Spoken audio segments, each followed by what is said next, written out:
सीतापुर में धर्मू नाम का डाकिया रहता था। वो बड़ा ही ईमानदार और नेक इंसान था। गांव के सभी लोग उस पर बहुत भरोसा करते थे। गांव के जितने भी लोग थे सब धर्मू डाकिया से ही पत्र भेजते थे, क्योंकि वो समय पर पत्र पहुंचा देता था। अरे धर्मू भैया, कैसे हो? बढ़िया हूँ बहन, आप बताएं कैसी हैं? सब बढ़िया है भैया। आपने मेरे बेटे का पत्र मुझे समय से पहुंचाया था, बड़ी मदद मिली हमें। मेरी बहू को अभी बच्चा हुआ है, उन्हें मेरी जरूरत थी। अगर जल्दी से पत्र नहीं मिलता तो उन्हें बड़ी दिक्कत होती शहर में अकेले बच्चा संभालने में। धन्यवाद आपका। अरे बहन, ये तो मेरा फर्ज था, कोई बात नहीं। इतना कहकर धर्मू वहां से आगे चला जाता है। मीरा दीदी, आओ बाहर आओ, तुम्हारा पत्र ले आया हूँ। लाओ भैया, आपका बहुत बहुत धन्यवाद। मेरे पति इतनी दूर फौज में काम करते हैं, अगर तुम ना होते तो मैं कैसे उन तक अपना पत्र भेजती और कैसे उनके पत्र मुझे मिल पाते। अरे दीदी, यही तो मेरा काम है। जो अपने परिवार से दूर रहे हों उनको पत्र के जरिए मिलाना। धन्यवाद भैया। उसके गांव में एक सुरेश नाम का आदमी रहता था। सुरेश भी धर्मू को जानता था, पर उसने कभी भी किसी को कोई पत्र नहीं भेजा था।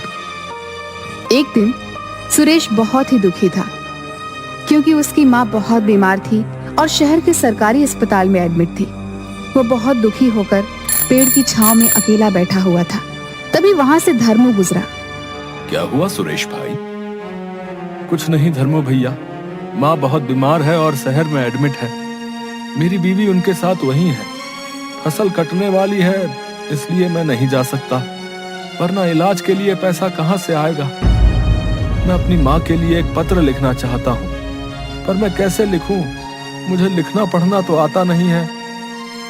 अरे तो तुम परेशान क्यों हो?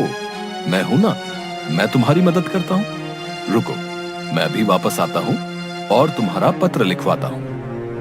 इतना बोलकर धर्मू वहां से चला गया, क्योंकि उसे एक दो पत्र बहुत जल्दी में पहुंचाने थे। सुरेश वहीं पर बैठकर धर्मू डाकिया का इंतजार कर रहा था। कुछ ही समय में धर्मू वापस आ जाता है। अरे आप आ गए धर्मू भैया? हाँ चलो, अब मिलकर तुम्हारी माँ के लिए पत्र लिखते हैं। सुरेश ने साथ में अपनी माँ के लिए कुछ पैसे भी भेजे। सारा पत्र तो धर्मू डाकिया ने लिखा था, पर पत्र कहाँ भेजना है वो पता सुरेश ने लिखा था।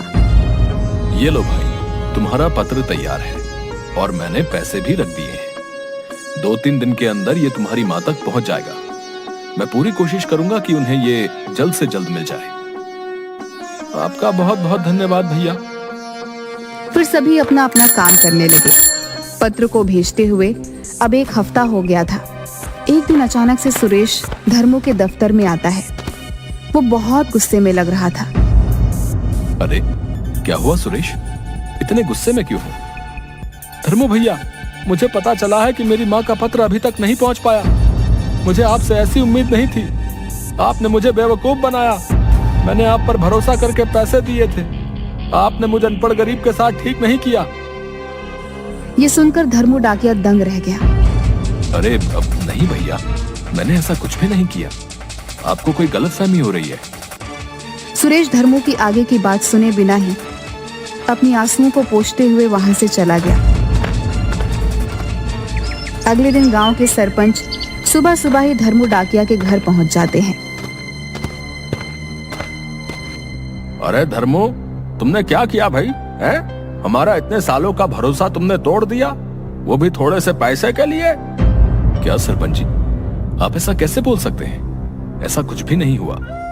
मैंने तो अपनी तरफ से पत्र आगे पहुंचा दिया था और यह भी कहा था कि इसे जल्दी से जल्दी पहुंचाना है। मैं नहीं समझ पा रहा हूं कि आखिर हुआ क्या। तो फिर सुरेश की माँ का पत्र और पैसे कहाँ गए भैया? है?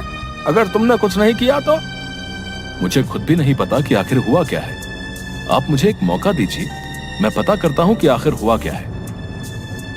हमें कुछ नहीं सुनना है। हाँ बस, तुम्हारी ये गलती माफ नहीं की जा सकती है। तुम्हें अब हम गांव में काम नहीं करने देंगे। हमें अब दूसरा डाकिया चाहिए। धर्मू सरपंच की बात सुनकर एकदम से दंग रह जाता है और कुछ भी नहीं बोल पाता। सरपंच वहां से गुस्से में चले जाते हैं। आप तो जानते हैं ना प्रभु, मैंने ऐसा कुछ नहीं किया। न जाने मैं कैसे साबित करूंगा कि मैंने ये सब नहीं किया है। भैया जरा कुछ राशन दे दो। अरे जाओ जाओ, हम नहीं देते ऐसे धोखेबाजों को राशन। हमें माफ करो भैया। धर्मू ये बात सुनकर बहुत दुखी होता है। भैया मैं सालों से तुम्हारे यहाँ से ही राशन लेता आया हूँ, और आज तुम ऐसा कह रहे हो। अरे सालों से हमें तुम्हारा असली चेहरा भी तो नहीं दिखा था ना भैया। दिखा होता तो कभी अपनी दुकान पर खड़ा ही नहीं होने देते हम। हाँ,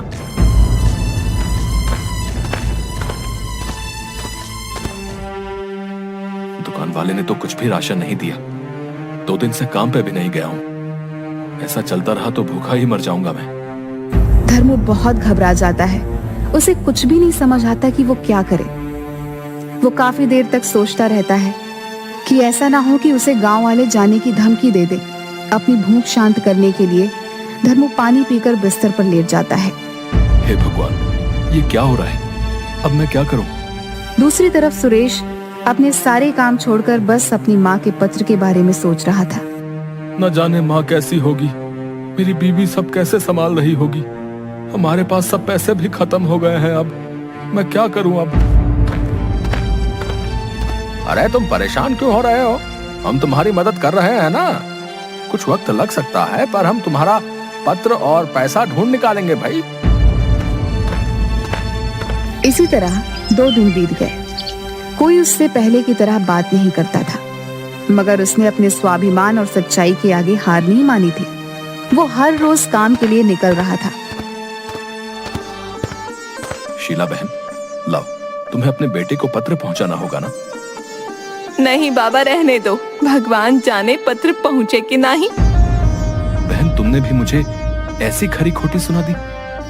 अब तुम किसी गरीब का पैसा ऐसे मार के बैठोगे तो हम तुम्हारी आरती थोड़ी ना उतारेंगे।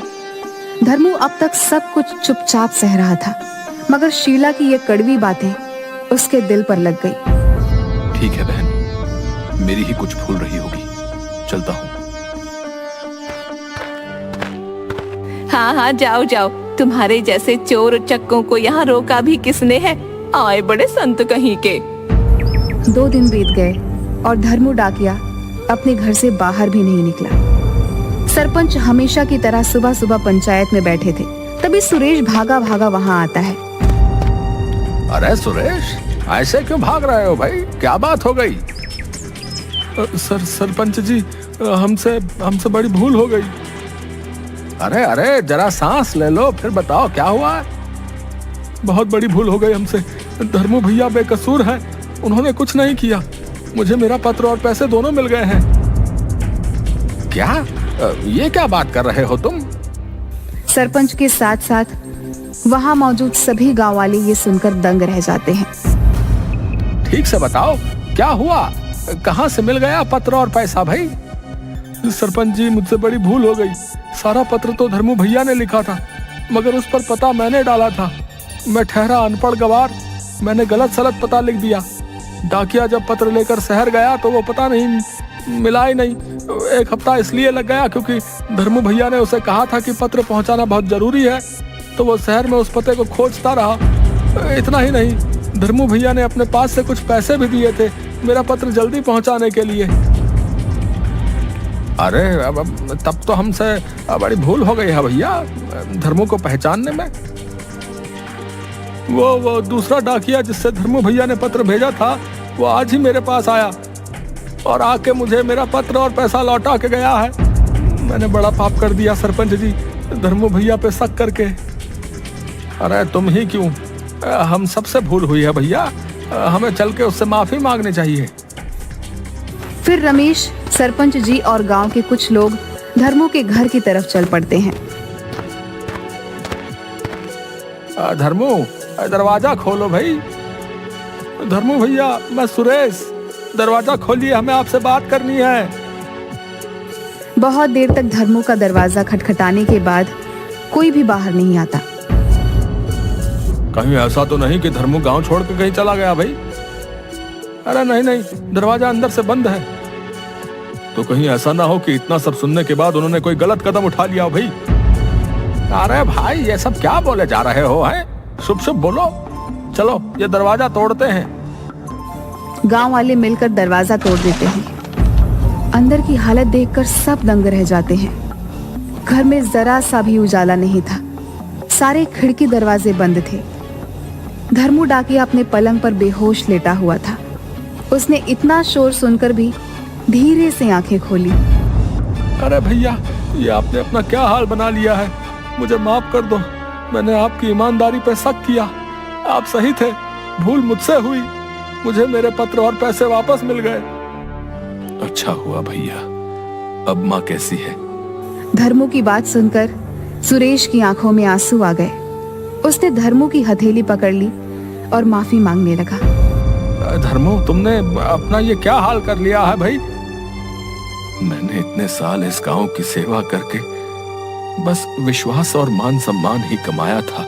मैं उसे ऐसे टूटा हुआ देखकर खुद भी टूट गया, इसलिए मेरी ये हालत हो गई। अब हम सबको माफ कर दो धर्मू। हमें तुम्हारे साथ ऐसा व्यवहार नहीं करना चाहिए था। हमसे भूल हो गई भाई।